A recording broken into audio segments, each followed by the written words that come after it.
Hello. We're not gonna do any voice acting today, because I don't know why, but today my throat is deciding to be dry. For no reason at all. But anyway, I'm not gonna yell or anything like that. We're just gonna relax and chill.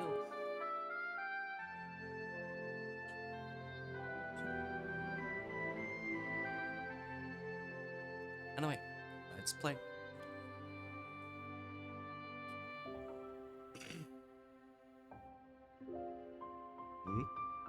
Is the game gonna start?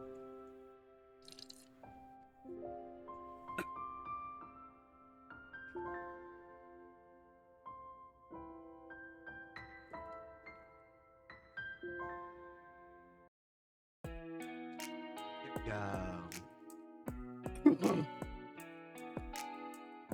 Not gonna do any voices today because my throat is dry. I've seen this again for VODs if they skip the intro and do this.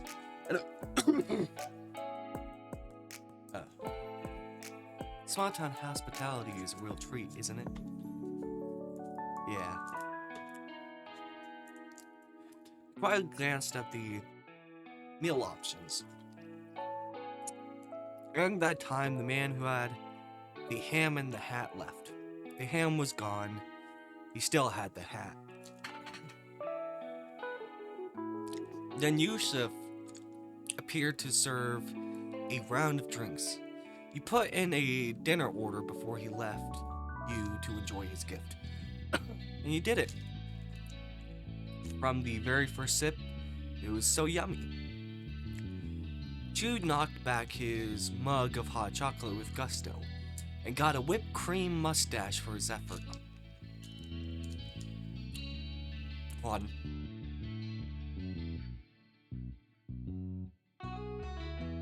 Self-voicing disabled. There you go. Was waiting for him to say something. Took a sweet time. Your mommy savored the once-in-a-decade root beer float as slowly as possible. She didn't care if the ice cream was melted. Nothing was loud or fast or busy at the diner table. A person pretty much had to take it easy in a place like that. There was no other way to be. When it arrived, the main course tasted great. Your grumbly stomach was grateful for that. You stuck to grown-up appropriate conversations over dinner, like what you learned in class. There were a lot of things kids could only talk about with each other. Mommy shared all about her day, including a horrifying story of how she thought there was a mouse in her bedroom. But after catching it underneath one of the moving boxes, it turned out to be a larger than normal heap of dust. She insisted the bad lighting in there could have fooled anyone. And then the food was gone, sort of. Yes, finish every bite. Your mommy hardly touched half of the size that came with her home-style meatloaf. She planned to take home to add to her lunch tomorrow. Sorry about that. Chew stuffed himself. He left not one crumb or single drop. The plates that were empty got stacked, and used napkins were piled on top. Your mommy made sure the table was as neat as a mess of dirty stuff could be.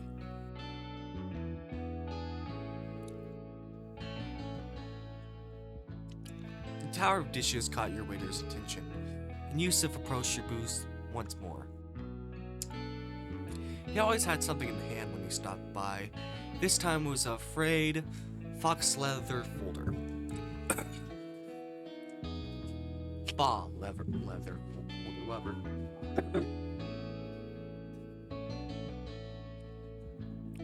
Yusuf placed it on the table.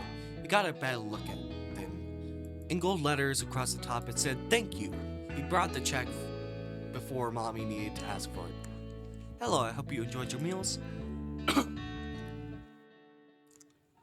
They were wonderful. Thank you for asking. And thank you again for the drinks. Mommy's praise brought a grin to Yusuf's face. The local waiter toyed with a buckle on his apron, stringing it like a Medal of Honor pinned to his chest. He'd served his customers well that night. "Thank you for coming in. You pay at the front." "Oh, sure. I'll handle it." "Oh, and can we get a couple of to-go boxes?" "Yes." "That's great. One more question." Mommy lowered her voice in an exaggerated, strained whisper, as though the people in the next booth were secretly listening to the conversation. Yeah, that's the that's the question she's wanting. The diner table? She had seriously not let that go. Is it upon on purpose or did someone listen in? Grimacing, Yusuf glanced over his shoulder. He shared her pain and her concerns about being heard. "I would have not chosen that if it were up to me, but yes, that is the intended name." There you have it. That's all. Thank you for your gracious help tonight, Yusuf. We feel extremely welcomed. So Yusuf even was like, "Yeah, it's not a great name. It's not a great name."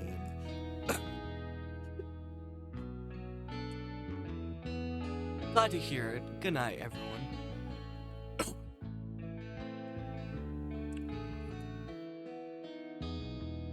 "Better leave him a good tip, Mommy."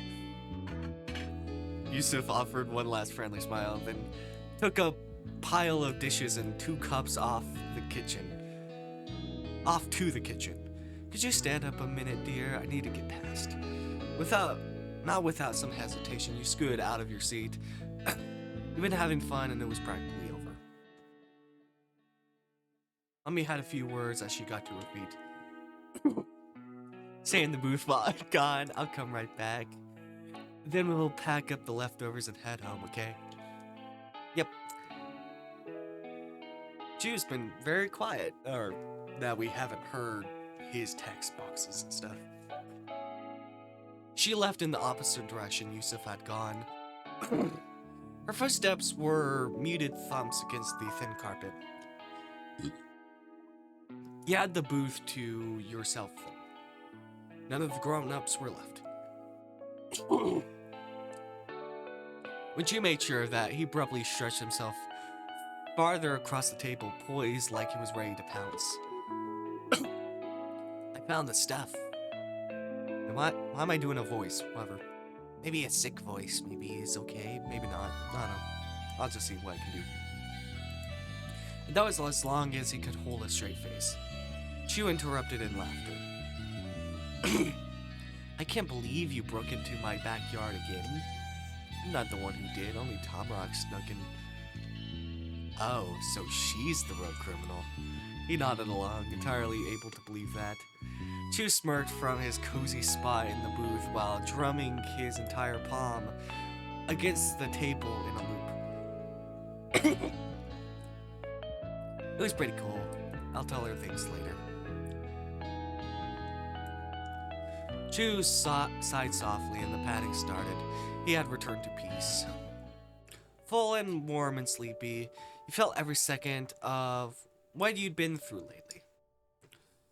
You'd done so much and met a lot of people. How did that much happen in only 2 days? It was unbelievable. Against your will, your body slid lower into the booth. Gravity was a lot harder to resist. Standing tall was no longer an option. Your drowsy gaze wandered towards the window and the dark night beyond. There'd been nothing in the parking lot besides the diner. Not even lampposts.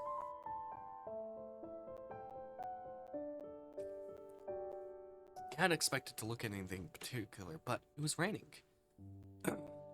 That you could see water streamed down the glass pane. At some point between you'd walked from the car into the diner table, the first sprinkle of fall began. Hmm.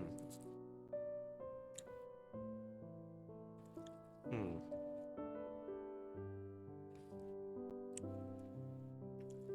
What do I think? I just hope there's no serious storms. I live in Oklahoma. You know what we're known for?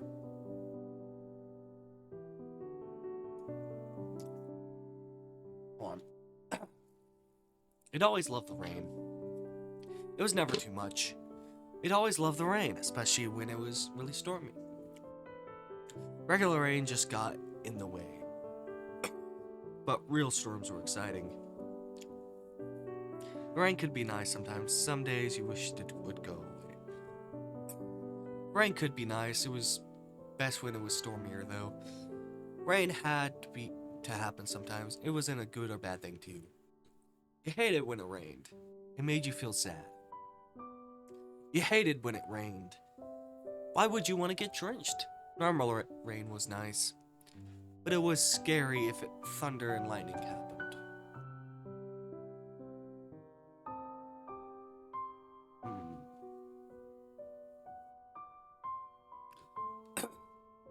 Sometimes it's good, sometimes it's not. Relax even more. You stared absentmindly at the black panel.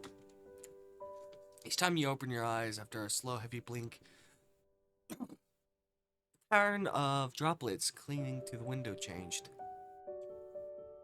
There were endless orange and red and yellow and gold leaves in the grove.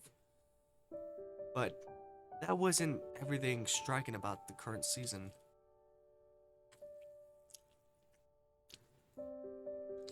The weather. Sorry. The weather, with thick gray clouds that showered the world, was just as important to the core autumnness of the place.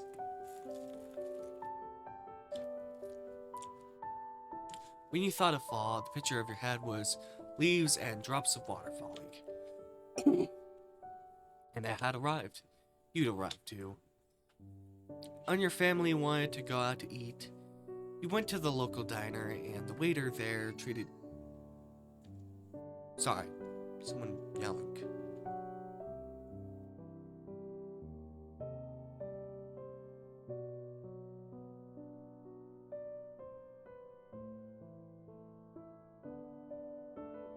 I think it's okay. It wasn't my name. When your family wanted to go out to eat, you went to the local diner, and the waiter there treated you special because you were a local. When you needed to leave, you had a house with a room that was all set up and waiting for you to go back to. When tomorrow came, you continue your studies as a student at North Acre Elementary School. You were in room 24 with Miss Murray for a teacher. When you saw your neighbors, you know who they all were, and you had friends. They were gonna be in that place for the rest of autumn. You'd be there still for winter, and when the new year came, seasons would be coming and going with you in Golden Grove, for you weren't sure how long. What you did know was that this, every moment of it, was now your life. What? Is this maybe the end of step 2? Step 1? Who knows?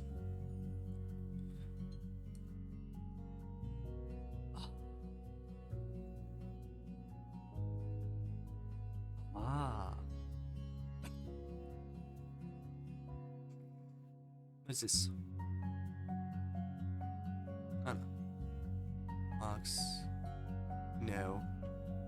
Heels. Step 1 moment collection. Moments.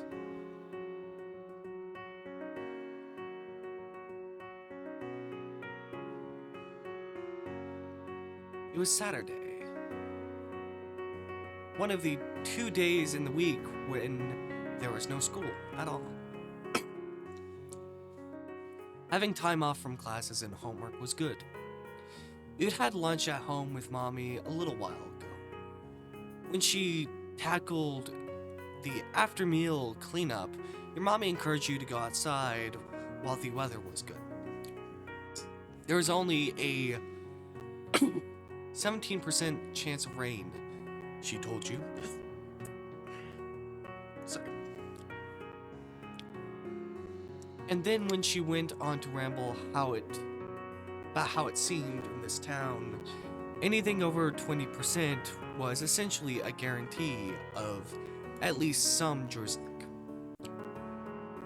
The talk about weather had gone on for another minute before she remembered how you were standing there listening. Mommy urged you again to leave her to the dishes and go enjoy the weekend.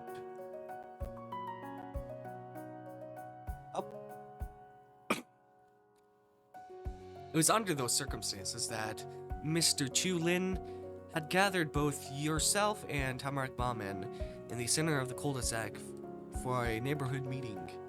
He had something he wanted to ask. Do you have bikes? No. She came out with a reply immediately. What? Chu's shouted reaction was even more instant, somehow.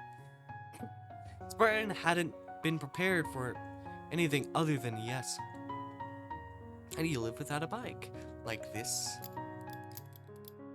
The golden-haired girl did a little jig to show how great she was at living with no bike. She tapped her shoes and waved her hands in the air. Chu leaned his face away from the show. Alright, okay, what about something else? Anything with wheels? Just like that, her limbs flopped down again. Tamarack squished her lips from one side to the other, thinking. I got a scooter from my mom and dad in one of those closets. That works. Chu rolled with the change in expressions. Then he glanced at you. Snow. What do you want to know? Yeah, I got a bike. Chu's eyes sparkled. The conversation had finally gone the way he'd been hoping. Can I make it the way he didn't want to? Lowered your eyes shyly. Why do you want to know? You can't go riding around if you don't have anything to ride. Yeah. Nice, you've got a bike. Nice.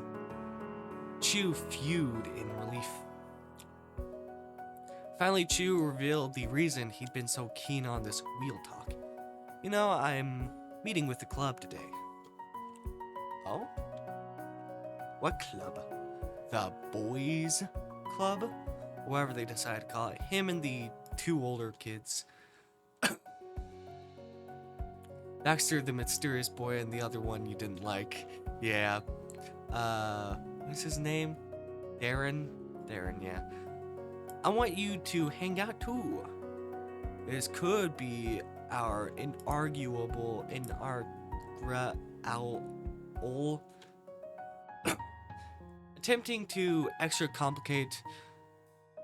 attempting an extra complicated word didn't work out. He tripped over his own tongue, but Chu bounced back quick before anyone could ask about or correct him. The first time we officially get together with our brand new member, and Tamarack too.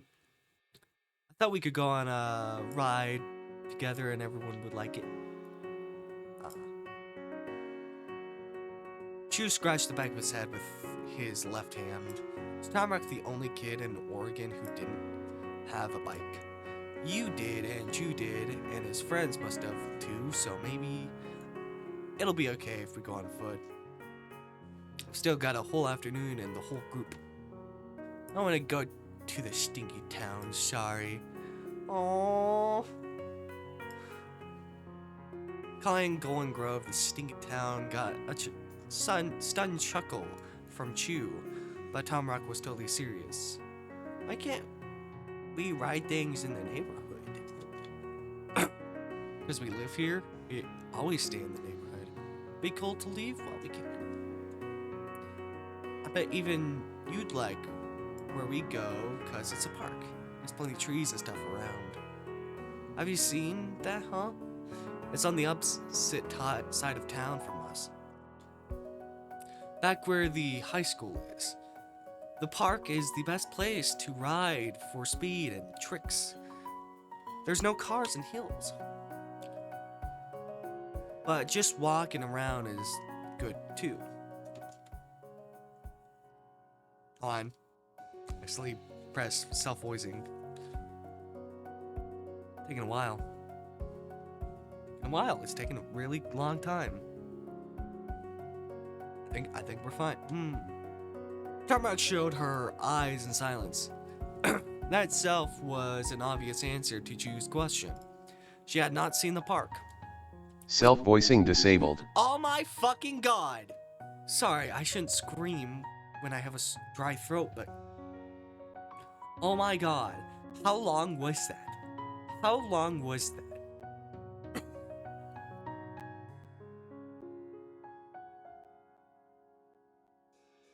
Goodness, man. Wait. You did so, did you? The neighbor on the right was thinking hard. She allowed a sharp gasp as she hopped in the air like a tire popping. Is that a special thing? Oh, is it a special thing? I forgot because of the weird, self-voicing stuff.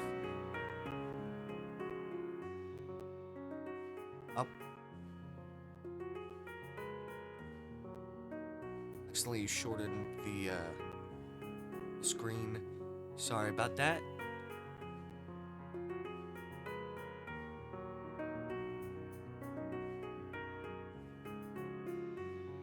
Let me fix this. Oh my goodness. That's fine. That is fine. No, it's not.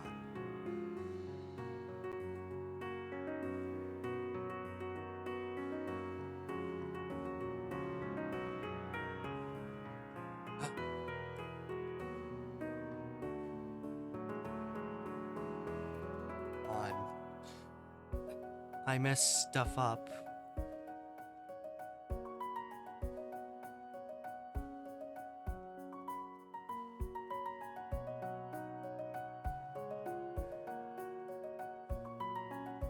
There we go. Alright, let's continue reading.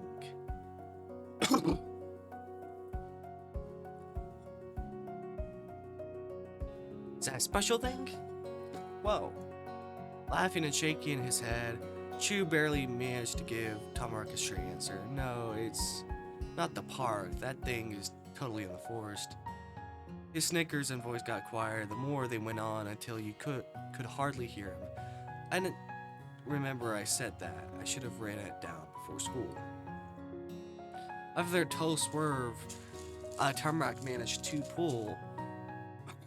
Chu took control of the situation again. I could show you that, if you want to do it. You forgot you had to laugh. You kept Tamarack waiting, and it wasn't even part of the joke anymore. He forgot about it. Forgot about it? That made it funnier. Chu was totally unfazed by your reaction. He was too committed in going on with his own explanations. The rest of the club would come with us too. We'd have to give up on riding through town and seeing the park with them.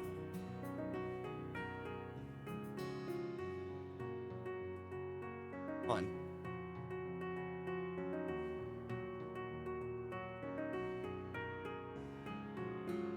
Just look at this.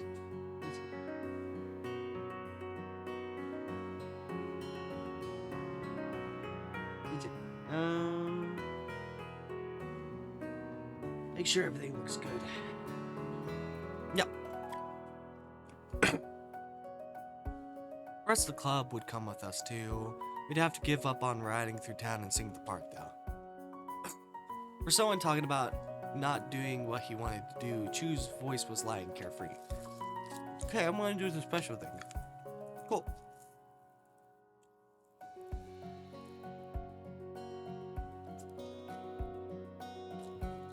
We could ride stuff to the special place, then we could do both ideas. That'd be tough. There's no place to lock up the bikes and stuff nearby. And once we make it to the forest, the path would be too rocky and covered in weeds for Tamarack's scooter to ride over. Aw. That revelation deflated Tamarack's enthusiasm from 100% to 60%. Well, all we've got to do is to make this work is promise to hang out again.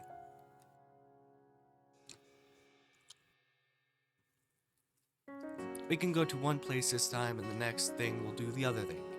Everybody will get everything and nobody will miss out on anything cool. And that fixes it. It looked like Tamarack wasn't committed to playing without the boys club after all. She just agreed to spend 2 weekends doing so without blinking. In fact, she was so super perky about it. The roundabout trip of words Chu laid out had taken Tamarack from a point of complete disinterest to feeling like boys' club activities were pure genius. At some point, Chu had shifted his hands behind his back. He kept that wide, I can't believe it's all coming together grin as he popped up and down on the balls of his feet. The thing was, Tamarack would have gone over that without Chu's fancy footwork. You were certain of it. You didn't need to try that hard. Chu was crazily over the top with how he got along with people. But Tamarack was extra straightforward. Snow, you're the tiebreaker. I wanna see the special thing, and Chu wanted to do the other thing. Yeah, we need you to vote. Baxter and Darren don't know the plan. And anyways, they're not gonna care if it's riding to the park or going to the forest place, especially if we're gonna do both of them on different days. What do you think? He asked with great eagerness. This was the final step of the perfect path Chu had laid out.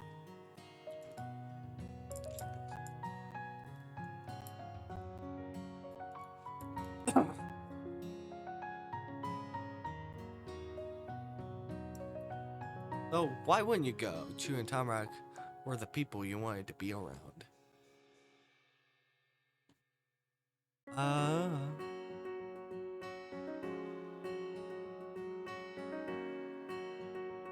She seemed like she really wanted to go to the special place, right? And park another time. Alright.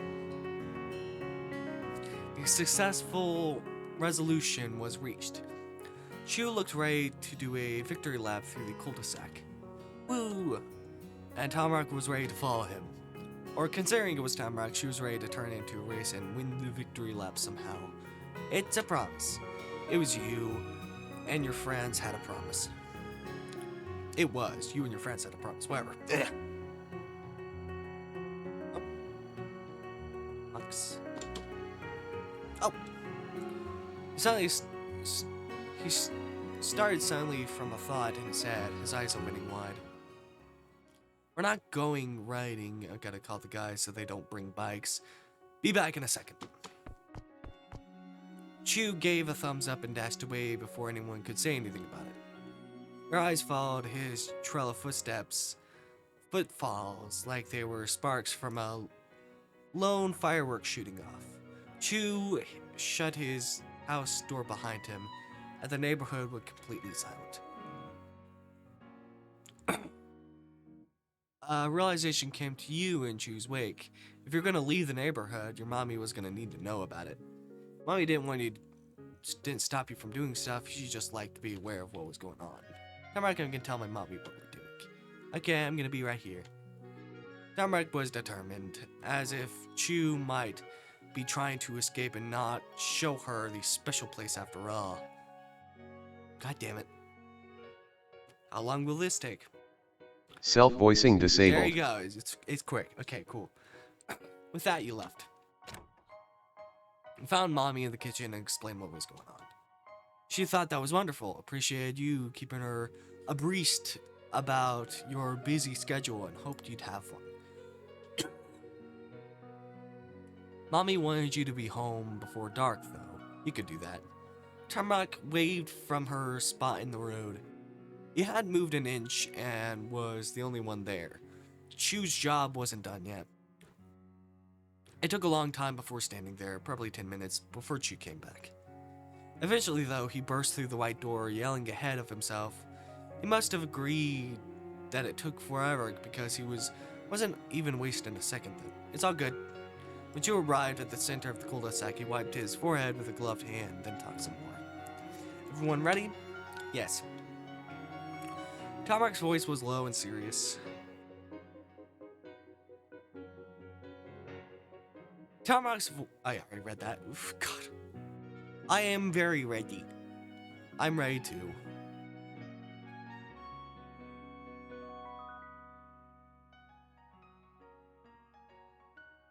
And so, you and your neighbors set out for places unknown. Well, unknown to most of you. The first leg of the journey took you down the hilly road. It was the only path out of your neighborhood. You had to follow it even to get to a super secret location. Your small group marched along until you arrived at the heart of town. Why does this remind me of a dream I had once? I barely remember it. I've seen this in my dream. Like this exact setup. Like, it was more bigger over here. And like, it's like and then like kind of stairs going down more. Road thing, whatever. Something big off in the distance, but very similar. Your small group marched along until you arrived at the heart of town. You had to crane your neck to take in the full view of the swirling arch marked Golden Grove. It towered over the main street and all the people in it. Self-voicing disabled. Yeah, I know.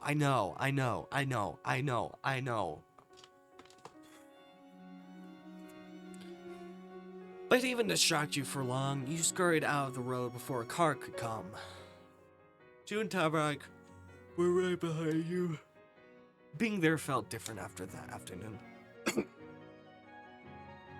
You had to pass through a part of Golden Grove on the way to school, and your mommy had taken you around town to run errands and stuff. What? Sorry.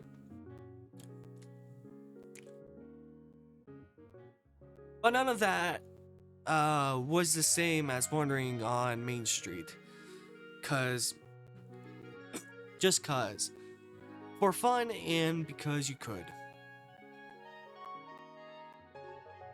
Tamarack slightly came up to your side. She made a squashed face out of sight of the local boy, conveying that she, for sure, still didn't like the stinky town.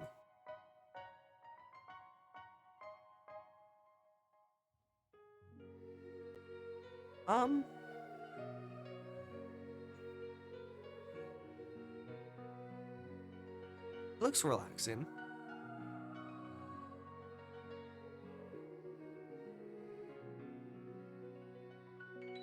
She was being silly. The town looked super nice. Chu couldn't stay out of even a wordless exchange for long. He began to list out exactly what the buildings were. In case you or Tamarack couldn't tell by looking or reading the signs.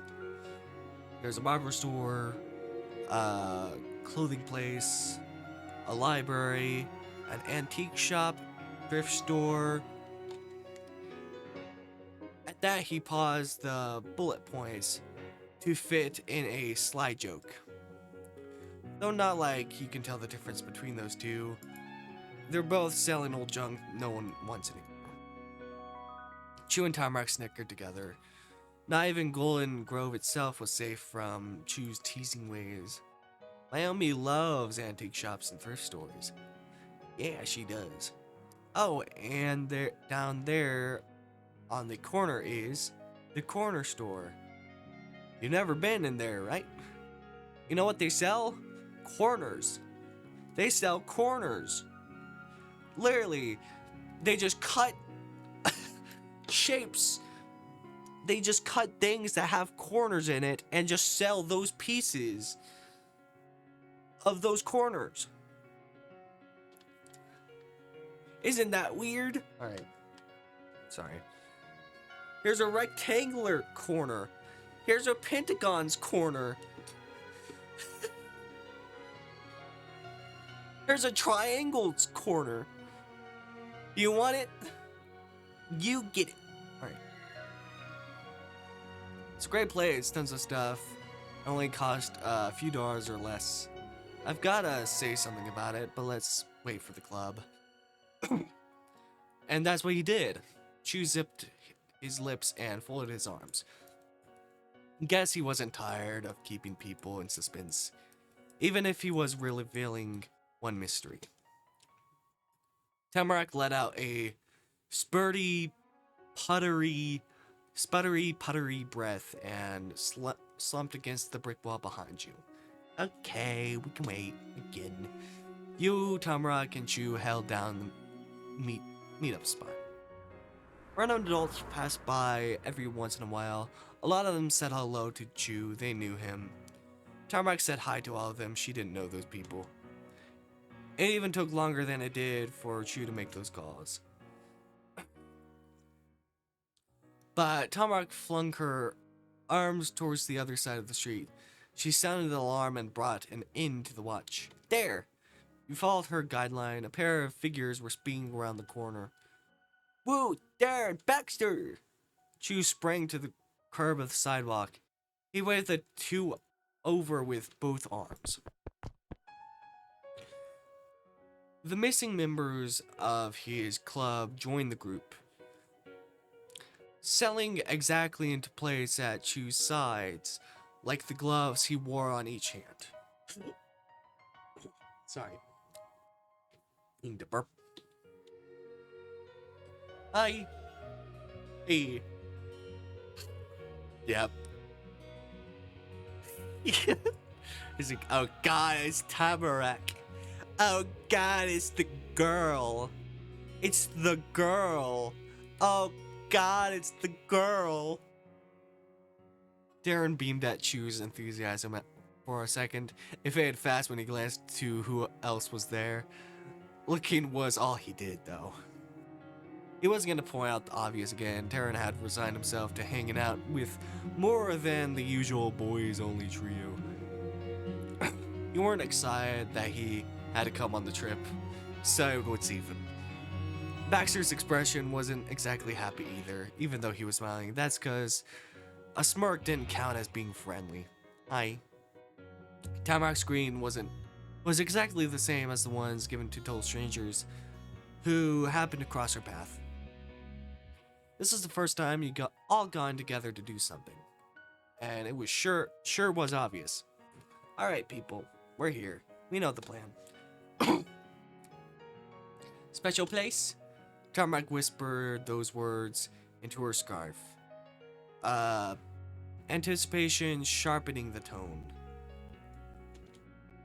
Yeah, but before we leave town, let's get supplies. The corner shop is right here. So that's what he meant. He'd been planning a detour to the store. Don't go into the woods unprepared, because the things in the woods are prepared for you. Exactly.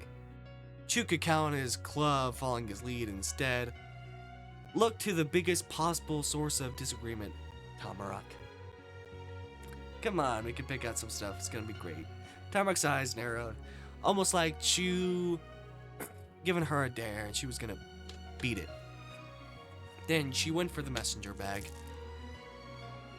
From its depth, Tamarack revealed a plastic bag jam-packed with cashews.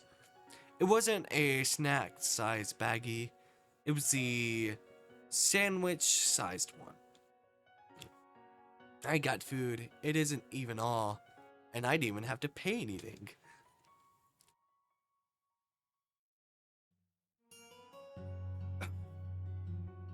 Darren had brought a hand to his face, astounded. Chew scratched his head, at a loss. Baxter couldn't care less. He was not involved in the happenings. She actually is prepared? Yeah, I guess you don't have to do that. Your neighbors being on the same page about the plan hadn't lasted long. Chew liked the ride places Tamarack would rather walk. Tamarack brought her own treats. Chew preferred to buy snacks on the way. They lived on opposite sides of the cul-de-sac and lived opposite lives, and you were in the middle of it. Me, Darren, and Baxter have still got a stuck up snow too, maybe. It's fun to look around, maybe, you know. Carmack crammed her bag of cashews into her bigger pack once more. Her face of pride had fallen to a frown. Fine, but after that, we go to the special place. Ooh, thanks. Snow? Sure, we can go in. Awesome. The now complete group's first order of business commenced. You crowded your way through the door at the end of the sidewalk. Okay. This looks relaxing. I like this. This looks good. You can recognize some, like, stuff. Maybe. Anyway. Having to exist on a single corner really didn't allow for much space for the store part of the corner store. The entire place was probably smaller than your classroom.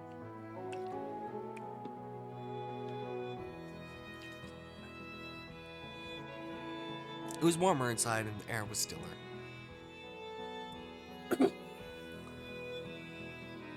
The wooden panels covered the ground. Thick wood beams crossed the ceilings, and shelves tightly packed with familiar snacks were fit in wherever possible. Instead of being inside a extra small shop, it was more like being inside a gigantic treasure chest. He checked out the things closest to the front. She wasn't kidding when he said it had a lot of stuff. Your light steps had clacked against the hard floor. They resounded above the slight hum coming from a fridge in the back. Tamarack swished her head this way and that to grasp everything in the new environment as rapidly as possible. On one kiss, her eyes met yours. She didn't keep going from there. Tamarack continued to look at you. She grinned. It was easy for you to know what was on Tamarack's mind. You and her were the same again. It was both of your first times being in this place. After everything you already done, you were still newcomers to this town. Meanwhile, Chu and his crew moved to the store as if it were their own living room. They navigated to the chips and cracker aisle without a thought.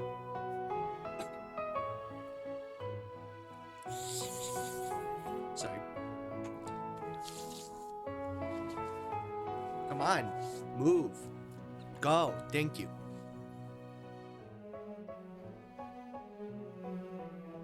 Sorry. Left to confront the hundreds or thousands of things there to be bought, you unconsciously patted at the pockets of your clothes.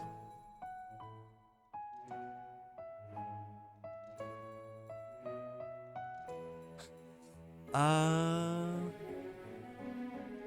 don't think I would carry any money as a child. You didn't have any money.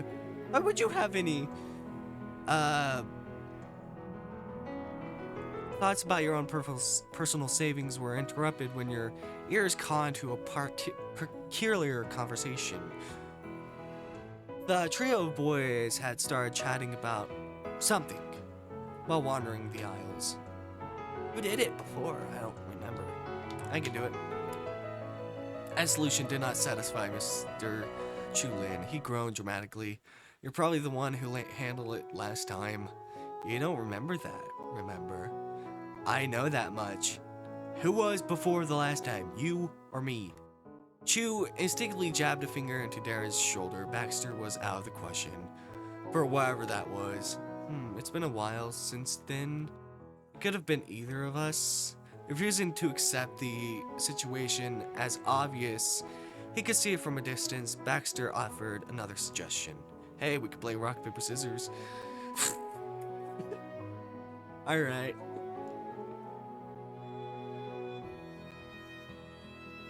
Though he knew what he was doing, every inch of Baxter's face and note of his voice expressed amusement. It wasn't only Chu who was unimpressed then. Darren and Chu heaved sighs in unison, dipped their heads below before smiling playfully at the other one. You know that is a good idea, right, Darren? Yeah, it'll settle this perfectly.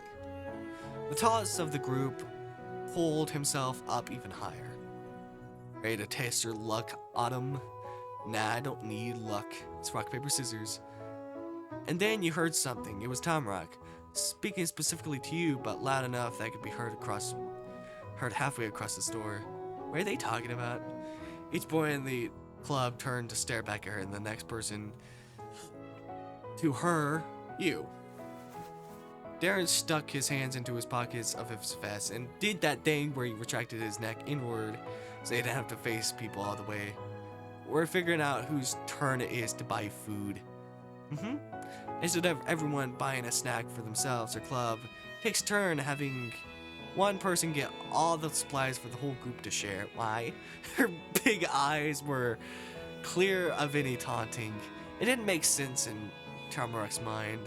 You pay a lot sometimes or pay a little every time. That's not gonna make it different. It's less boring. Ooh. A simple line that had convinced her of the concept. For once, Baxter's contribution was accepted easily. Tamarack didn't have an interest in teasing him. And anything Baxter might have been up to didn't interest her beyond its face value. Right? This makes things fun. Fun or not, how much pocket money did those boys have? They couldn't afford a single gumball.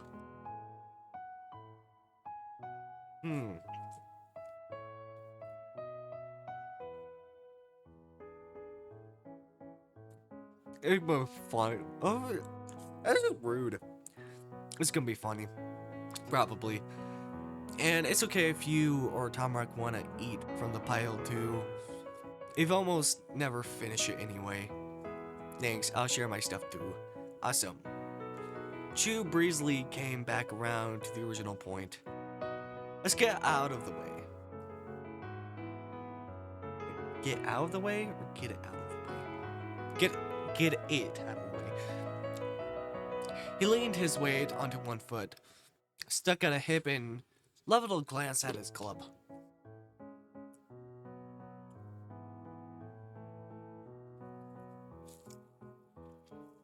Winner gets to be the Snack King, and the Snack King has to pay. Darren and Baxter both nodded, though only one of them did it with any concern for the possibility. Darren was the worrier. Rock, paper, scissors.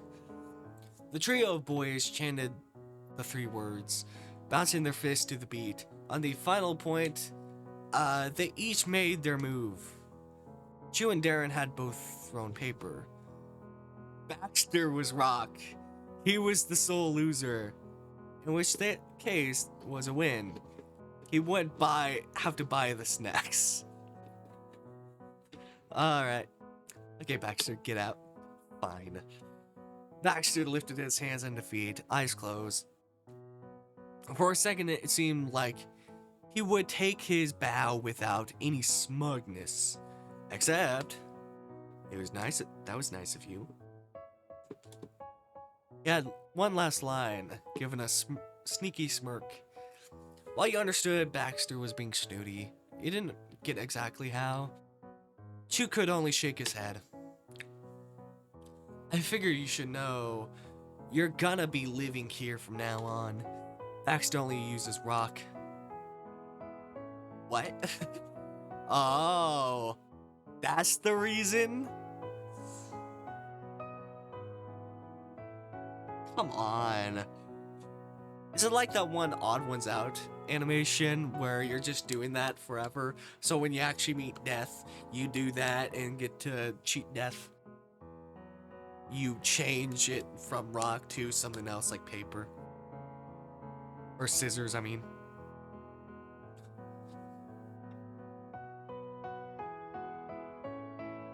Anyway. Tamarack went from dead silent to releasing a high-pitched yelp.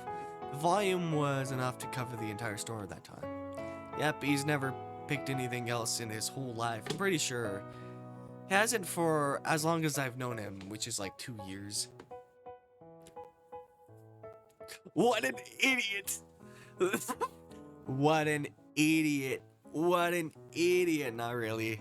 His eyes squinted along the bottom edge of the nervous smile that pulled at his lips. Baxter is kind of diabolical. Diabolical? Whatever. But true disgust soon colored Chu's face. He threw out his arms to physically get the emotions across. Doesn't it feel like cheating to beat him when you already know what he's gonna do? Me and Darren can almost never play paper when he's in the game. The kid in question merely smiled, with a lift of his chin. He saw no reason to explain or defend his devious behavior. Despite basically doing nothing, or maybe because of that, Baxter earned himself a friendly shove from Chu. But this time it was alright because Baxter needed to get out of the game. This is a battle between me and Darren. Chu finished ribbing Baxter so he could sharpen his focus towards a real threat. It's on now, I'm ready. Two competitors faced one another for a final bout for the real competition, the title of Snack King. And a whole lot of pocket chain was on the line. The audience remained still as they prepared their weapons, and it began. Rock, paper, scissors. On the word, Darren's fully gloved fingers split into scissors. Chu's partially gloved hand. The paper once more. No! The prongs of Darren's scissors immediately curved inward. It was too late, no matter regret. Could have changed the facts. Scissors beats paper. We've crowned the new Snack King. Chu managed to blurt out before doubling over with righteous laughter. Hooray! Thank you for the treat, Snack King. Long live the Snack King.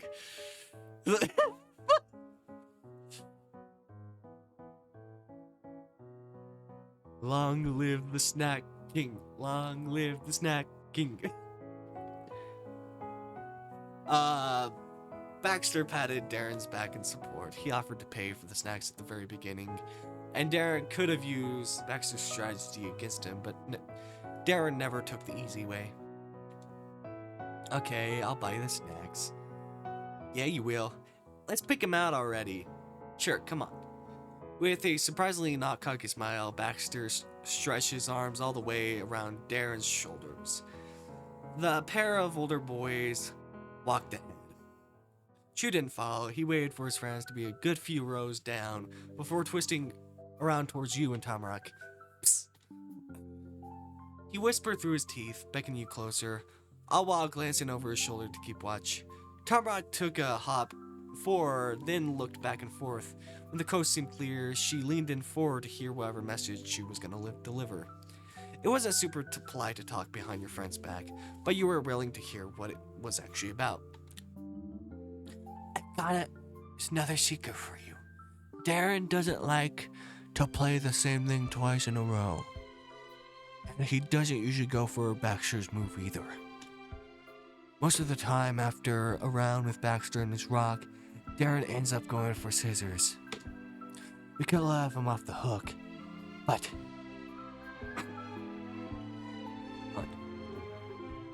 Hold on.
if you tell anyone about this, I will find out where you live. All right. And I will burn your house down.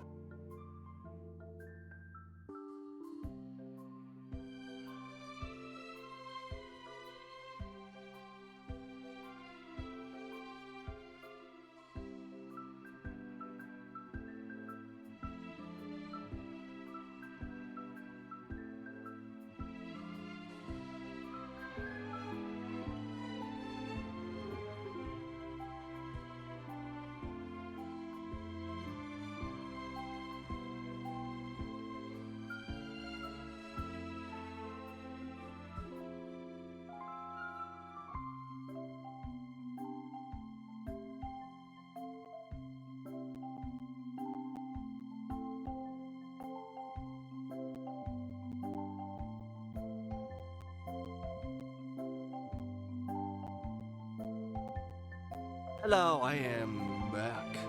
Also, thank you, Dr. Felix. Well, was that the name?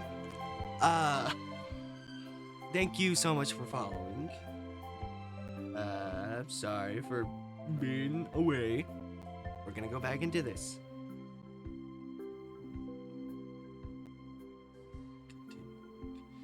I'm marking down this for a timestamp for VODs. I could have let him off the hook too, but I thought it'd be nice for Darren to treat the new kids in town for a change. Even if he's only doing it because he's a snack king. Oh yeah, if you don't know what happened, basically they play rock, paper, scissors to see who should pay for snacks. And Darren lost. Making sure to eat a lot of our stuff. Chew, he didn't need to go to that much trouble. It wasn't his job to make sure Darren got along with people. He should do more things for his own sake. Squished her hands over her mouth. You could still hear the thrilled squeal she made. You and Tamarack's joy didn't go to Chew's head. That was nothing, apparently. He shrugged up his shoulders while his arms were folded. It's kind of funny. The game doesn't matter a lot, because they're both obviously famous. Just wait, what? Why am I reading? I'm sorry, my throat is dry, and my brain, I don't know what is happening with my brain. I think it's just gone and melted. Okay, whatever. It's kind of funny. The game doesn't matter a lot, because they're both so obvious. Oh well. I make a lot of decisions for the group anyway. Spoken like a true club leader.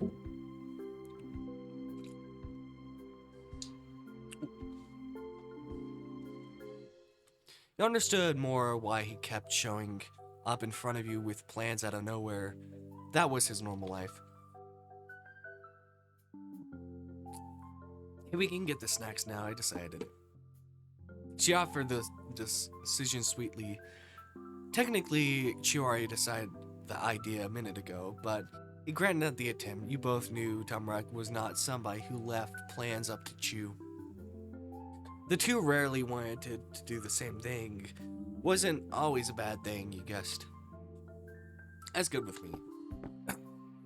Chew strolled off to join Darren and Baxter again. Tamarack stayed hot on the boys' club heels. She wouldn't be left behind whether she needed to go shopping or not. There was nothing to do except let the boys browse. Eventually everyone getting something had their choice, and the five of you had gathered at the back of the store. Chew was in high spirits over the conclusion. He picked out a bag of spicy, cheesy, crunchy chips. Baxter chose sour gummies, and the snack king himself got some beef jerky. Darren marched straight to the counter and slapped down a $10 bill. He called to his club without turning around. Bring this stuff over. We've got to ring it up before I can buy it. Come in. Wow. Flashing that amount of money was apparently unbelievable to Tamarack. She watched that exchange happen as though Darren was making food appear out of thin air. Maybe she... Sorry. Maybe she couldn't have bought something even if she wanted to. Darren finished the purchase without any extra fuss. He got a bag of treats and a little change, and gripped both tightly in his hands. The exchange made you think of Mommy. You remembered her telling you about Oregon when it was a sure thing you'd be moving there. She talked about how there were no sales tax. The price on the sticker was the real amount you'd pay, most of the time. Your mommy was funny and practical, and the tax-free sale was done.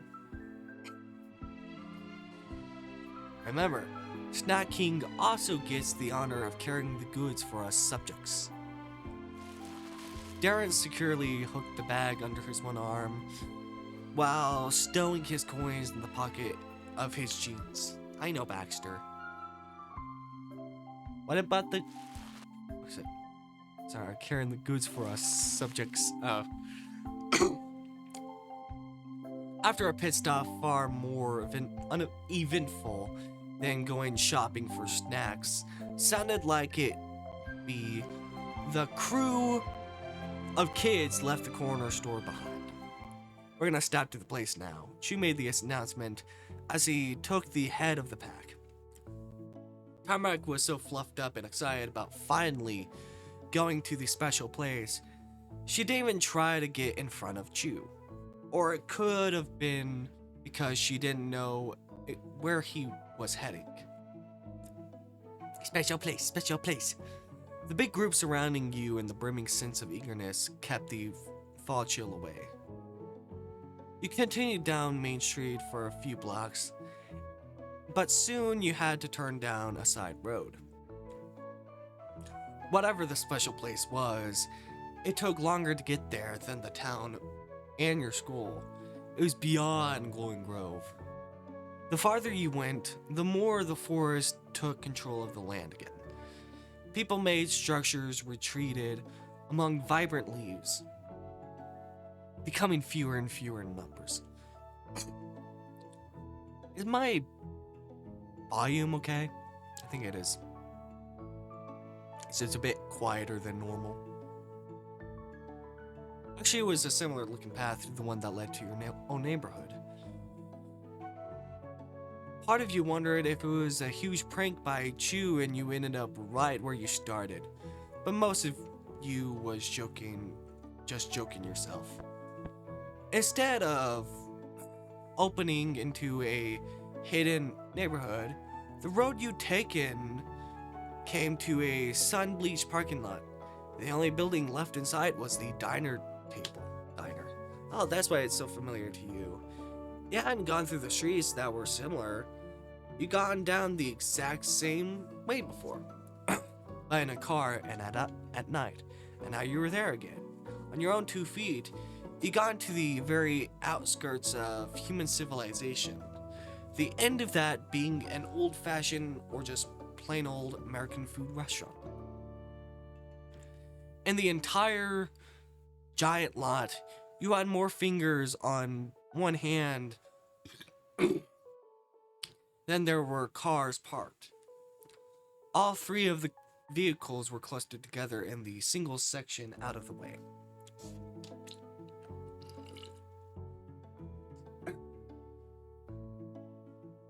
Chu took a few more steps forward, splitting off from the group gathered at the edge of the lot. There's a little trail path, a little bit past here. It leads all the way up to the mountains. His words projected loud through the wide open space, and he raised his arms up with the sound. The wall of rustling branches in the distance framed the silhouette of Chu's back. The forest looked impossibly thick from that far of town, And if you had, oh God, if you had just been told there was a way through, you would have thought no one could go further.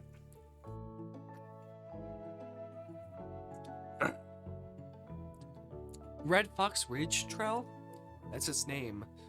Me and my brother and our mom and dad go hiking there sometimes. She twists his head over one shoulder, showing the edge of a bright grin. There's biking trails too, though I'm not allowed to go ride them yet. I've gotta be older. He flapped a thumb on the rest of his fingers up and down against each other in a mocking intimation of his parents' past admonishment. It's too dangerous for a kid. What if you crashed? What if no one found you? The mountain isn't a joke. Ironically, he was making a joke out of the not a joke warning. Chew yankety yakety yak hand puppet shifted into a single arm shrug. At least we can walk.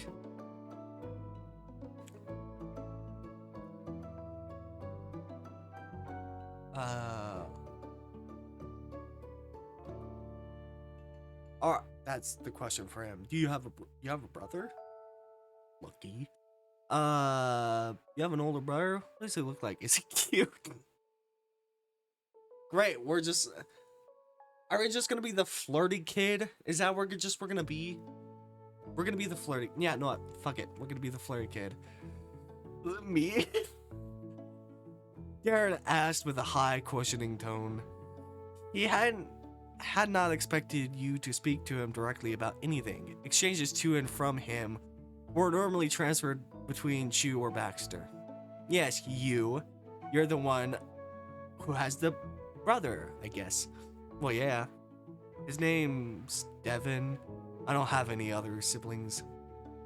And he looks like our mom. He's got green eyes. Ooh, does he look handsome, though? Darren and Devin, the Murray brothers. What do you think? Let me think. We're just like, hey, maybe he's hot. We're just fucking being weird, flirtatious, 10-year-old child. That's what we're being. Where was he? How come you've never seen the mystery Murray anywhere? Darren simply readjusted his grip on the snack sack, deciding his work answering you was done. Baxter, with a great wisdom, filled you in on an important piece of information. Devin is 16. He's 16? That was why. Darren wasn't the same age as you. Sue said he was about 12 years when you met. But that still wasn't his big brother was... I can't speak. But that still meant his big brother was 4 years older, not to mention nearly an adult. You might have been double digits in years, but Devin was in double digits school grading. Of course, he wouldn't hang around kids like you. Wait, how that doesn't make your mom old? Unbelievable. She looked the youngest of the grown-ups you met in Golden Grove. I had a kid who was already old enough to drive a car. You'd been fooled by the pigtail braids. Adults really were hard to figure out. Chu's eyes started wandering then. He slowly turned his back to look out across the lot. You know, it's too bad Uncle probably isn't working. He does a late shift. We could have said hi.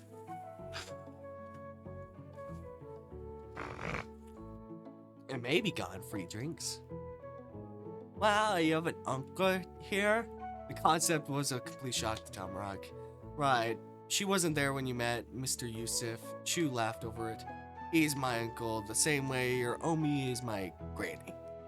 He's not my real uncle, kids.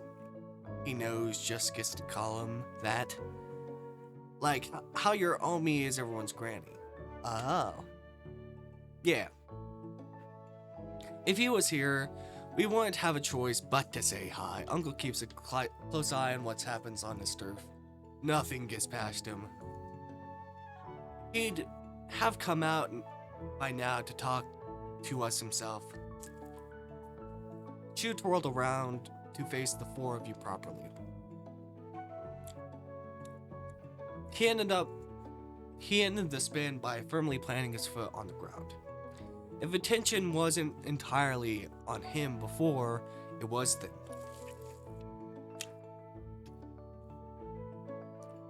After gaining an attentive audience, Chu launched into a dramatic, according to him, tell. One time, a few papers from my notebook fell into the parking lot or something. Remember when we first met, and you said you don't do that? But apparently, it's happened before? Yeah. One time a few papers fell from my notebook into the parking lot or something. I know that because I was passing by a different time. Uncle called me over to give them back to me. That never happens. He stated that, definitively, insistently. Only to me it lined up on the guarantee.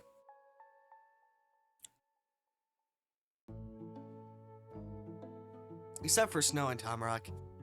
You two always make them peer out of thin air. Darren and Baxter showed a look out of the corner of their eyes. Chu was too much distracted by his own storytelling to catch it. Darren's mouth tensed, Baxter's quirked up more. He began to... On. Self-voicing disabled. There we go. Began to wonder if Chu's friends were simply too nice or too nervous to point out how Chu lost papers every other day. Oh, so that's why. They're like, yeah, you do that every time. Alright. The two must have seen it happen 100 times. Somehow Chu remained certain it was almost an impossibility. Maybe the other club members returned his notes in secret. Oh well, we don't have time for conversations today. Anyway, the finish line is right ahead. He threw a rallying fist into the air. You snickered to yourself. Chu didn't know when he dropped things or when he was the one using up all the time to talking. Also, I do have cough drop in my mouth, so if it sounds weird, just know that. That was how the final stretch of their journey commenced. The diner table was left behind, and so was Golden Grove entirely. The road you followed out had no sidewalk. There was only a thin, rocky edge that separated Tamarack from wilderness. Sorry about that.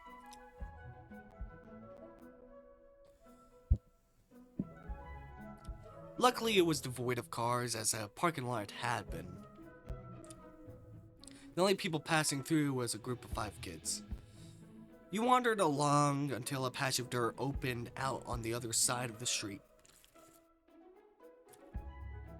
There was a tilted sign with a fresh coat of dust, declaring that this was the head of Red Fox Ridge Trail, 6.8 miles and 1,456 feet of elevation gain.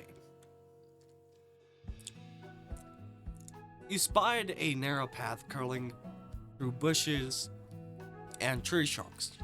It soon disappeared past where you could see.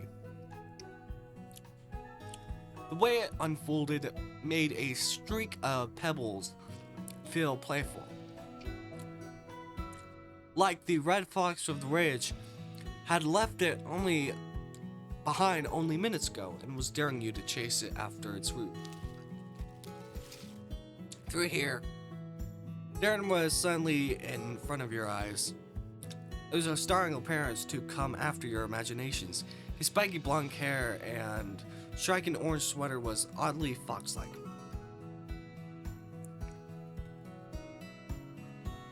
The red fox boy screwed up his face in confusion. Darren almost asked what that was about, but he didn't. He kept going. You all did. There was no going back now. Advancing under a canopy dense enough to cover the whole sky, you made your way through the forest. No one spoke during that trip. Not Chew to explain anything. Not Tamarack to ask when you'd be there. Past the sound of footsteps and snapping twigs, you could hear the bubbling of water. It became more clear until the woods parted, smoothed away by an old stone bridge, as though the earth was wearing a barlet in its leafy hair. A crumbling set of stairs led to a trickling stream below. There was no mistaking it. This was the special thing. Tamarack sucked in a whistling breath and did not let it out. Her cheeks fully puffed out, and she stamped her feet as if she was revving up an engine. And then she was gone. Tamarack shot ahead, leaping from step to step until she was frolicking in the little valley below. Wait for me, us! Chew shouted after her, then had the thought to move after her as well. He and Darren darted for the way down together, though Chew took a shortcut by jumping off the stairs at the halfway point. Watch your step, Baxter whispered lightly to you. That was not a warning because he was worried. It was a big kiss test to see if it'd shake your nerves. He danced down the stairwell right after without a care in the world. You stayed right in the middle and took even more steps one by one. You reached the ground completely fine. Ooh. Hey Darren, you can leave the bag near the stairs. We'll eat them later. Chew took a... I can't speak. Chew took huge strides down the slight hill, holding out his arms for balance. He joined up with Tamarack, who crouched by the water. Are there fish in there or frogs? I can do a little bit of voices here and there. If there were any, her yelling and stopping would have scared them to the other side of the state. AB, I think I saw one moving in there before. But it's a great place, huh? Tamarack's rosy face went blank for a blink. Was it a great place? Sorry, I got a text.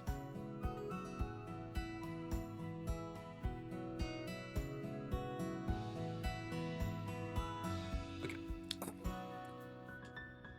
All the anticipation that had built up, all the joy from the incredible realization of the answer burst forth in a grand cheer. Yes, it's a special thing. What was it? Sorry, I, with the text, kind of forgot.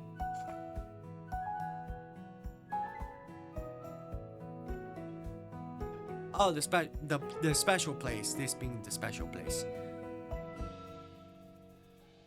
Let me see what it's like to be a dick.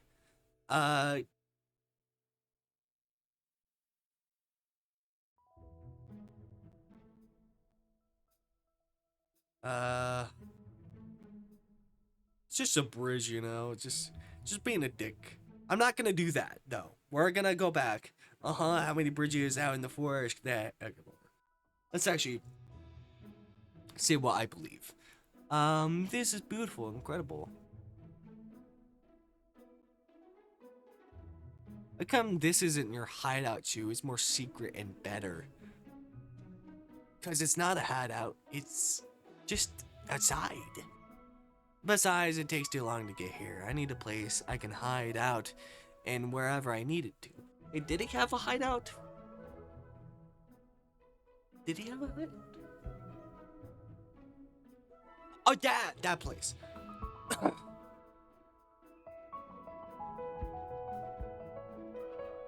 place is beautiful, incredible. I cannot believe it. Me neither. You and Tamarack basked in the shared excitement no one but you and her could feel. It wasn't new to anyone. It wasn't that important to other people. But the joy over it could be doubled because you had each other.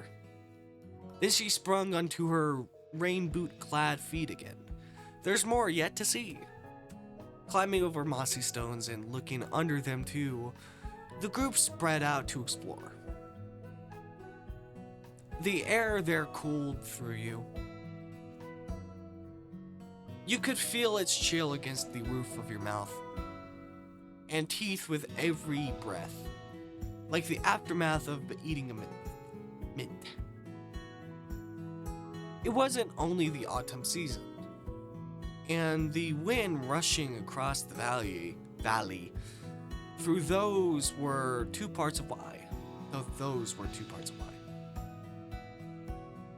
Being so close to water added a third layer to the unique type of cold you experienced at that special place.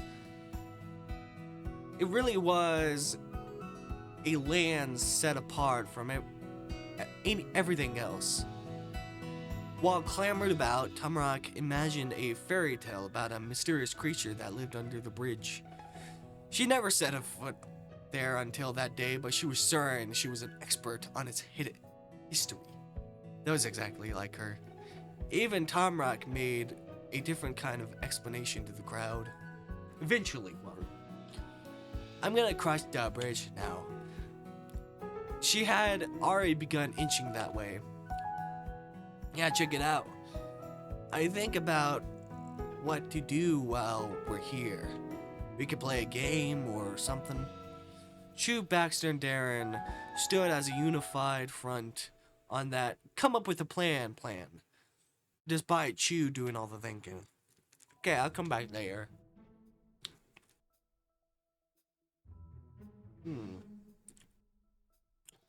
Huh. Save for a bit. Can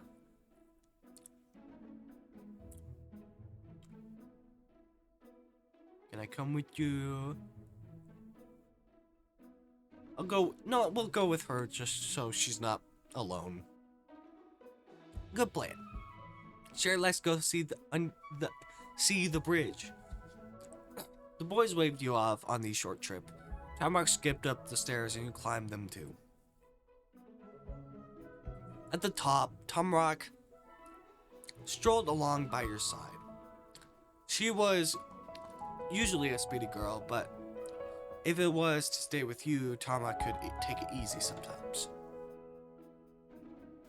Tamarack glanced at the trees clinging with thick roots in the hillside, and the carved blocks that created the path suspending you above the ground.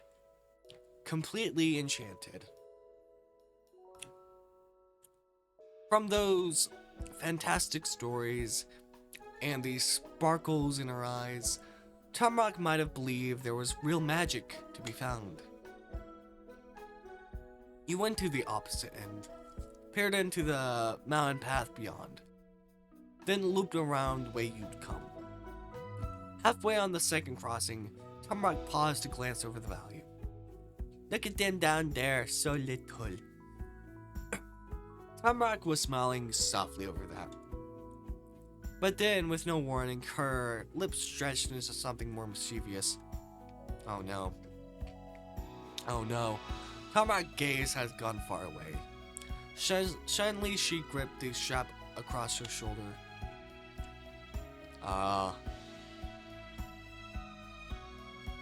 Okay. With the idea of finish coming to life in her mind, Tamarack got to action. Starting by taking off the bag and dropping it on the bridge with a thud. Next, Tamarack crouched down to undo the front straps. What are you looking for? She giggledly hee-heed. I have an idea.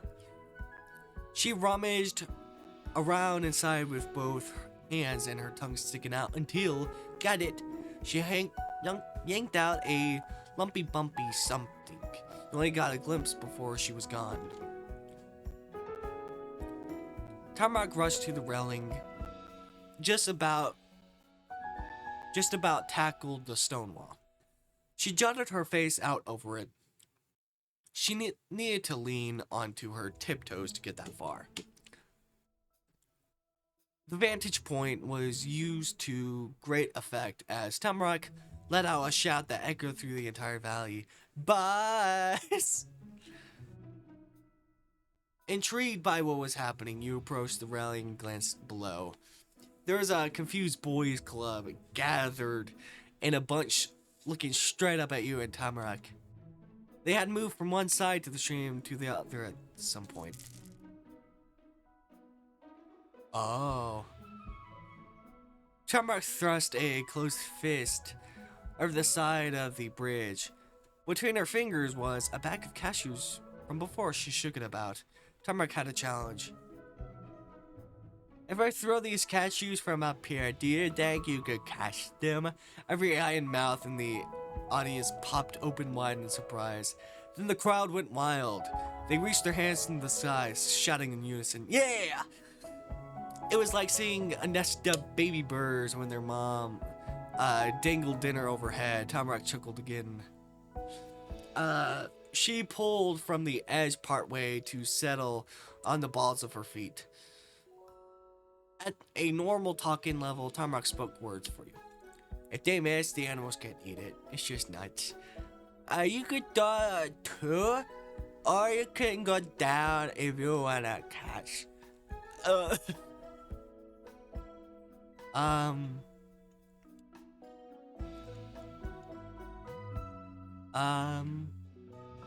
You and me will be an unstoppable force. Well, this is the funnest part. CG! Look at the CG! Alright.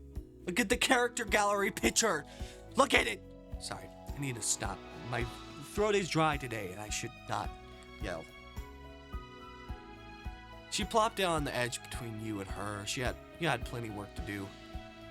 Who knew packing a full-sized cashews would come in handy for something like this? Tamarack, you guessed. The new leader of this game selected one single cashew off the top. She stretched out over the drop again. In two fingers, Tamarack daintily dangled the first prize. Paper, airplanes, and now cashews. Tamarack certainly liked throwing things at people. Ready? Another unanimous clamor arose from the boys' club. Ready? With the flick of her wrist and no final warning, the nuts sailed through the air. Players scrambled to be wherever the cashew was gonna land. It went straight down. Sorry. It went straight down, bounced against a stone, and rolled away, never to be seen again. No one got close. The gang's desperate fever fizzled. Awkward glances were sent about the field.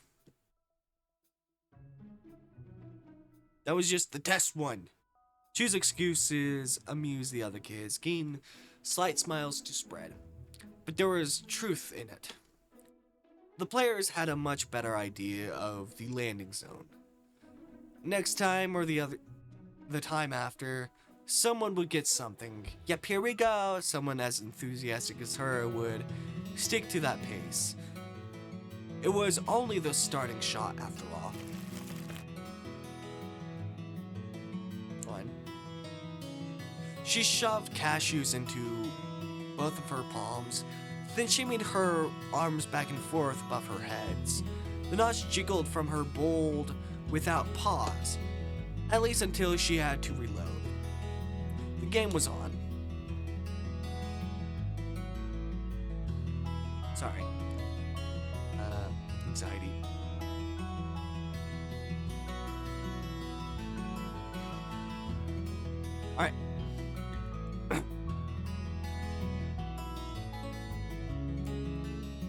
one from each hand. The frenzy reached new heights as everyone went in dizzying circles, stumbling over uneven ground and leaping for the goldish colored metals. Baxter took the simplest method of catching stuff. He used his hands to snatch at the falling snacks. Chew and Darren bit their necks to face towards the sky. They attempted to sink a nut directly into the open mouths. You'd been way righter than you thought when you pictured them as chicks hoping for food before. The waves of cashews, Tamarack, and you sent down were unforgiving, and more than kept the boys on their combined 30 toes. They'd need double the amount to even try to keep up. In the heat of competition, you glimpsed to the coming of a big mistake. It happened faster than anything could have done to stop it. Chew and Darren slammed it directly into each other. The impact brought toppling over directly into Baxter, keeping their eyes ahead and save him. Baxter went down with them. The trio landed in a heap as helplessly as the cashews no one caught. The boys rolled on their backs in the grass, holding their poor faces. The third was flat on their stomach, blinking in surprise. What a bunch of crushed dummies. That's why you're supposed to watch where you're going. You could be more careful, you... just that. Like, Chew. Are you okay, Chew? I don't care about either. I don't care about you, Baxter, or you, Darren. I only care about Chew. He's the only person I care. Alright. You guys alright? Tara cupped her hands together, stopping any more cashews from falling. Yeah, are your heads okay? The youngest to oldest, the group started climbing to their feet again. They brushed off leaves and grass and a couple of cashew pieces sticking to the clothes. Baxter helpfully plucked off debris off of his buddy's backsides that they couldn't reach. Chew inhaled deeply, tilted far enough back to drop his head onto his shoulders, and responded to the concern loud enough for all to hear. I'm good. The boys' club had a little group talk afterward, but that part was too quiet for you to hear. It ended with Chew shooting a thumbs up, so things must have been a-okay. That was a relief. You didn't think you'd be happier to have him thumbs up at you. And so the event resumed. More carefully this time, Baxter caught another nut, and a few more after. His palm gradually filled with cashew chunks, which was not easy to pull off. Then the unbelievable happened. One of the nuts dropped directly into Darren's gaping mouth. Darren was so surprised something hit his tongue that he coughed and spat the cashew out. That didn't diminish the glory of the feat, in fact, only proved for sure that he had done it. He couldn't make out, even from the top of the bridge. All eyes were on Darren again, though for entirely different reasons than a minute ago. Meanwhile, his gaze had suddenly gone up to you. The nut he caught was one of yours. You stuck your tongue out in response. Baxter and Chew crowded around the champ, slamming his shoulders and ruffling his hair. This was technically a competition against each other, but if one of them was triumphant, it was a victory for the entire club.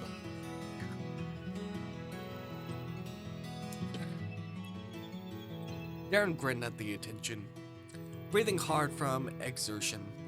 His cheeks and the spot where Chew's face had been smacked into his chin were all red.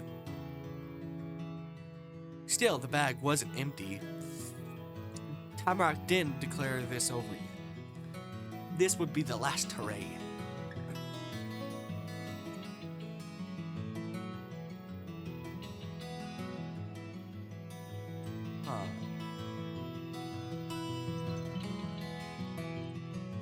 Together in perfect rhythm.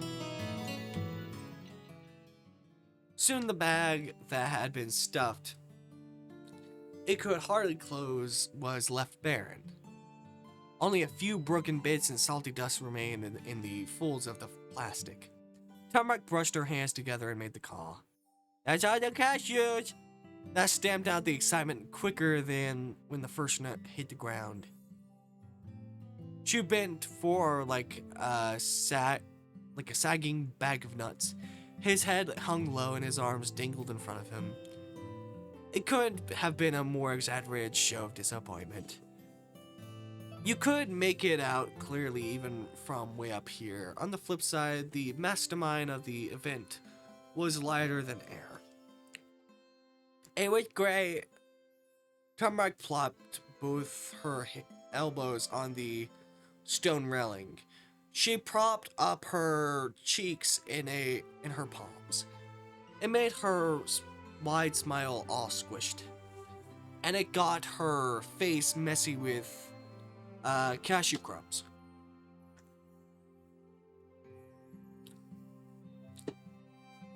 She didn't care about it either. The boys' club is pretty funny. Remember when they all fell down? Me and Oppa are going to love hearing about this. Tamarack rested there, giggling and tapping the back of her heels together. That was until her attention was taken from one of the funny boys' club boys. Hey, meet us at the stairs. Chu stuck one of his arms towards the spot. He used his other hand to cup his mouth. We're gonna eat the other snacks. Coming. News of the new activity made Tamarack bounce in anticipation and celebration. She was energized for the next bit of fun, though she didn't do any of the tiring work during the game. Okay. Tamarack shoved the ransacked baggie into her top overall pocket, donned her bigger pack, and skipped across the bridge. She wouldn't let her, that was for sure. You returned to the world below the bridge with her. With treats at the ready, the entire group regathered on the steps nestled into the hillside of the valley. 3 kids settled down. The shortest one at the highest point, growing up in size and down in level from there. Tamarack had come from the top, so she didn't go too far towards the ground. Chu took the lead for his club and sat on the step directly under her. Darren was on the spot behind Chu. Baxter, however, only leaned his shoulder against the cobblestone wall.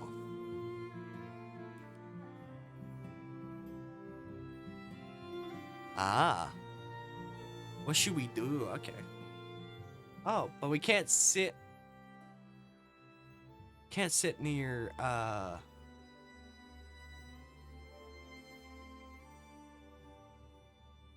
maybe that's for Baxter? I don't know. Who knows? Oh no. Return. Let's sit on the same exact step as Chu. Chu eagerly let you join him on the mossy slab. You couldn't sit together at school, but no one could stop you from doing it right here. Your seat was a little damp and a whole lot hard, but it was great to finally not be on your feet. You'd walk through the whole town, especially the explore. I am so sorry.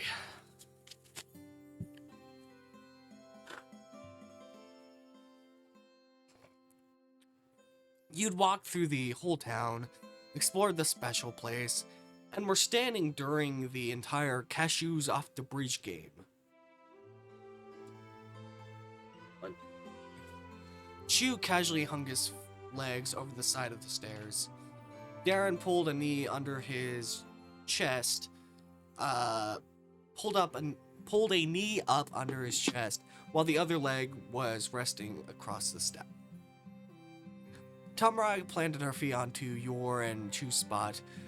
She bumped both of you playfully with her boots. Gotta say, Chu pointed a finger in the air, calling the latest meeting of his club, even though Tamarack still wasn't a member. You had a really good idea there, Tamarack. Smiling sweetly in her hands in her lap, Tamarack sincerely appreciated the praise. Thanks, Chu. However, Mr. Chu Lin might have initiated the discussion, but Tamarack brought it down to business. Who's the winner? We're all winners. He offered the idea optimistically, or maybe hopefully for the better word. In the end, Chu was the only one who managed to never get anything. No. His hopes were flatly denied. Littering in the forest and soft-hearted ideas of not choosing a single winner were the two things Tamarack couldn't stand by. Someone has to win, but what counts as winning? Oh, that's a tough call. Baxter had the most, but Darren did something crazy. That should count for more than one catch. It's your game, Tamarack. Make up a point system. She crossed her arms and squeezed her knees together, showing off a serious effort she was putting to thinking. Tamarack sat like a round nut, waiting to be cracked. And what broke was the fresh, devious smile, even more twisted than when she came up with the game to begin with. If you got it with your mouth, that's more points than catching a lot with your hands. But it doesn't count if you spit it out. Ooh. Ooh. Darren's spine went rigidly straight in an instant. Before scrunching down even more, he croaked defeatedly. This had gotten him more ruffled than when he hacked up the cashew. Baxter wins. Darren's fuzzy black gloves were balled into a harmless-looking fist. He must have wanted to argue that his efforts should count for something, but he was unable to put those words together right in a girl's face. That had to be exactly why Tamarack made the rules unfair against him. Baxter chuckled under his breath. Clever. So the victor was crowned, and he gave his short acceptance. Congrats to Baxter. Though Baxter acted as if he didn't care a single cashew crumb. I'm so sorry. Though Baxter acted as if he didn't care a tiny cashew crumb if he won or lost based on Tamarack's made-up rules that she had decided on after the game was already over. Darren continued to pout in the nook of his hole while, thankfully for him, he had a pal who never let things stay sad for long. At least we can all agree who got last, me. Yeah. Chu shifted from angling to a no-win situation to confidently accepting his status at the bottom rung. The plan succeeded where his nut-catching strategies fell. It made Darren faintly smile. Chu gave a wink, not stopping there. The other guys are taller. Well, that gave you the edge. Don't forget. There was laughter and lighthearted smiles up and down and along the steps. It was just one of those days where you don't want to wake up, where everything was funnier than it was frustrating no matter what. Okay, snacking, enjoy your spoils. Snacking gets to pick first. There's a lot of unknown rules and regulations for the status of snacking. You were learning a lot. Chu loudly stretched open the handles of the bag, holding his delicacies out for Darren. He took his beef jerky. That was the last thing needed to make him fully content again. Pass me the gummies. The Baxter got his treat, as requested. Then Chu moved on to you, Snow. Oh. Oh. Would it be alright if I wanted the spicy chips? Yeah, that's the good stuff. I want some too. Yeah, honestly, as a kid, I think even at 10 or probably under, the thing I liked getting was spicy popcorn. that was the thing that honestly started my whole journey of spicy food, and how I liked it. It's good. It tastes good. The chips filled up in your hand and chews with some still left over. Chew stuffed the corner store bag into the crevice of his step before he ate. You tossed a few pieces into your mouth and immediately felt rewarded for your choices. It was great. The group who planned the food detour easily settled into the snack sharing semicircle. Baxter had been up the stairs to be closer to the one sitting down. No boy was empty-handed, and none of them were limited to the treat they chose. Chew's and Darren's gloves got completely coated in powdery snack bits in record time. It was then that Tamarack rejoined the conversation. She had been quietly shifting through her fully stocked messenger bag, while Chew had been dividing up treats. Here's what I got.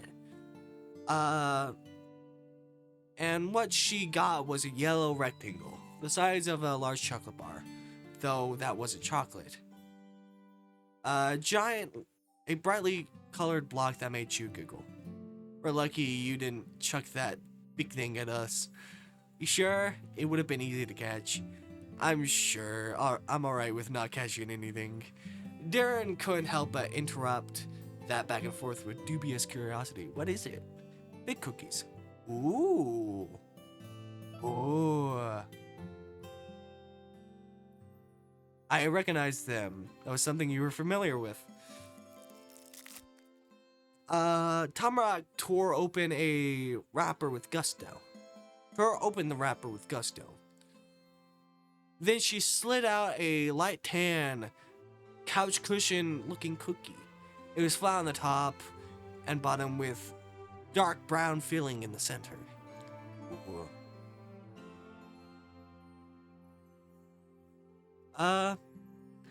Honestly, I think it's a acquired taste, you know?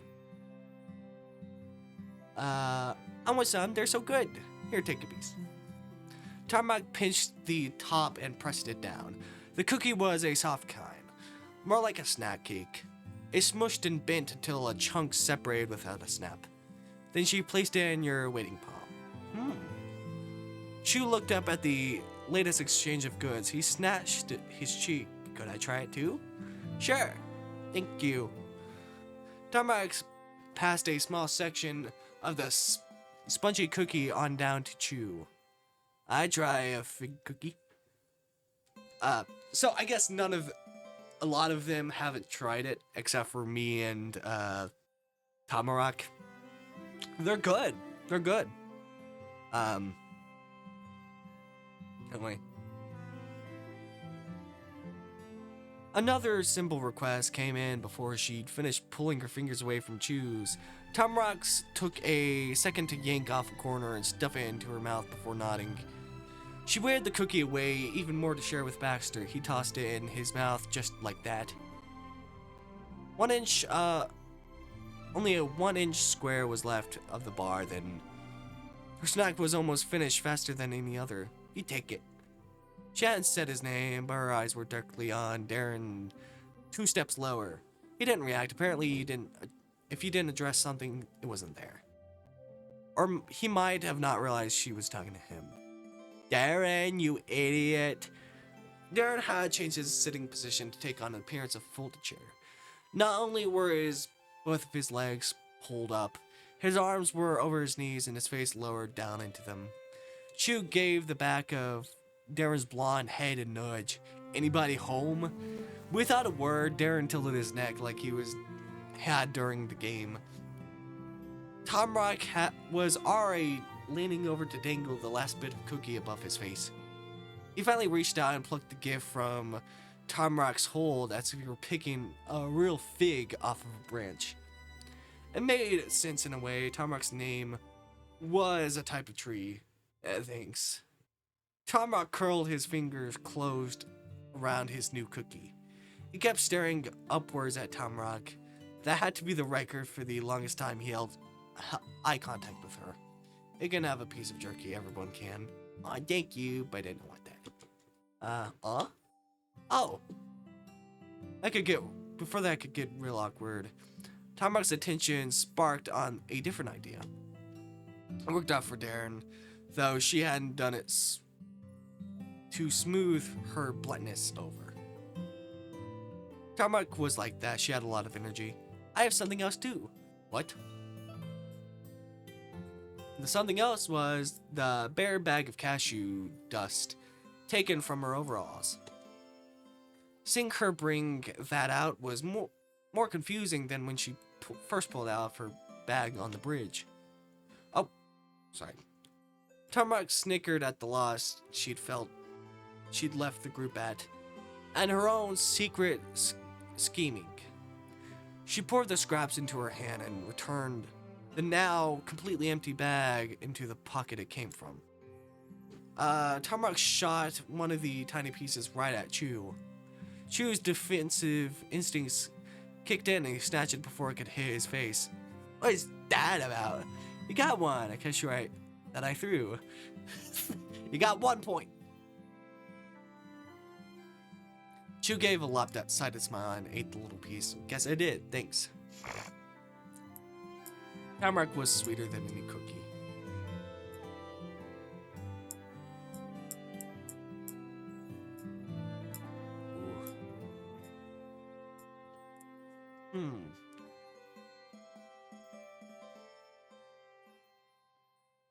What would I do?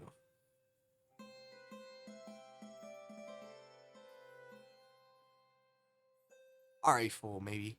The conversation took a turn when Chew chirped up with a question. Honestly, I'm thinking about figs now. A fig would be good. Honestly. Especially during the fall. During the fall, a fig does sound good to have. So, what do you think? Of what? What else? He gave Tamarack a slick smile. Her attention was what he'd been trying to grab. The club. Oh, she didn't say anything else. That was okay. Chew continued on himself. So glad you joined now, aren't you, Snow?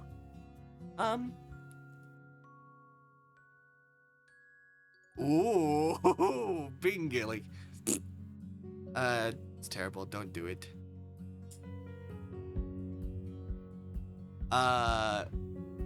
No, your voice was flat, but not serious. It's terrible. Don't do it. She was amused, but not deterred. It went without saying that his club was the best. I feel like this is gonna be, ooh, like, he's like surprised. Ah, no, he's not surprised. It's terrible. Don't do it.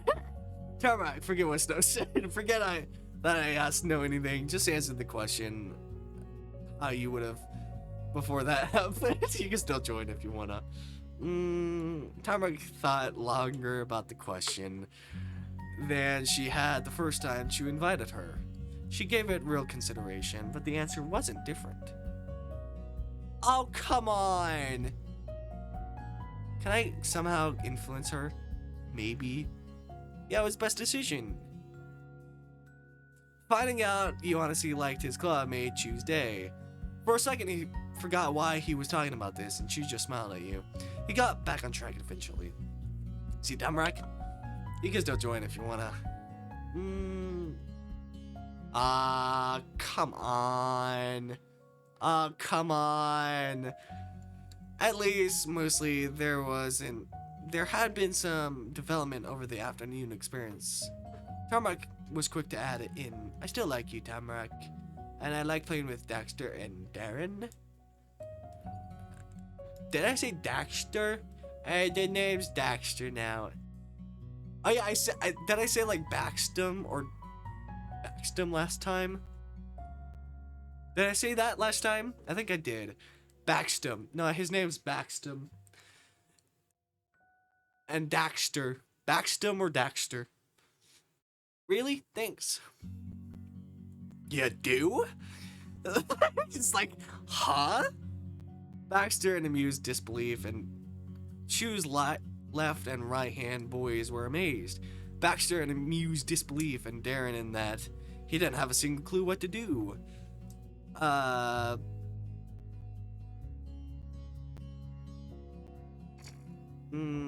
not sure much about Darren still, but I know I like Baxter. Chew became a common force on the little crowd, a steady rock against the wind of emotions, which was not usual for him. You know, that's cool. I think it makes sense for you. It's the Tamarack way. That was the end of that for the day, maybe forever. Chew managed to be at peace, not having everyone he knew in his official club. You were partially a club, and completely a group of kids hanging out at the bridge together. Chew quickly took a turn trying to toss cheesy chips into Tamarack's mouth. She squealed every time she missed, and whooped whenever she didn't. Baxter rested along the wall, watching the game with semi-interest. He batted away shots that had misfired and bounced off of Tamarack. Darren nibbled on the last of Baxter's sour gummies. He was keeping score while Chew and Tamarack kept their heads fully in the game. It was a kind of like a picnic, except there was no blanket or baskets, and it was a lot colder than what you'd usually imagine for a picnic.